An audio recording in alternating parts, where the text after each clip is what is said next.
যৌনতা ঢুকলে সম্পর্কই নষ্ট হয়ে যায়। রুকমার সঙ্গে প্রেম ছিল না, বন্ধুত্ব। জবাব রাহুলের। একাধিক নারীর সঙ্গে নাম জড়িয়েছে তার। খুব ছোট বয়সে বসেছিলেন বিয়ের পিঁড়িতে। কথা হচ্ছে টলিউডের চিরদিনই তুমি যে আমারের নায়ক রাহুল বন্দ্যোপাধ্যায়কে নিয়ে।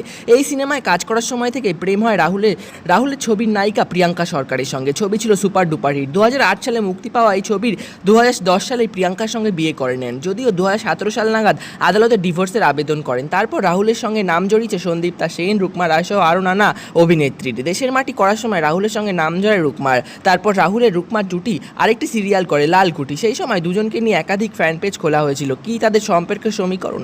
সম্প্রতি রাহুল জানালেন, রুকমার সঙ্গে আমার সম্পর্কটা বেস্ট ফ্রেন্ডের ছিল, এখনও তাই। সিরিয়াল শেষ হওয়ার পর আমাদের মাত্র একদিন দেখা হয়েছিল, তাও আমি জানি আমার বিপদে ও আছে, ও জানে ওর বিপদে আমি আছে। সব কিছু যৌনতা বিচার করবেন না।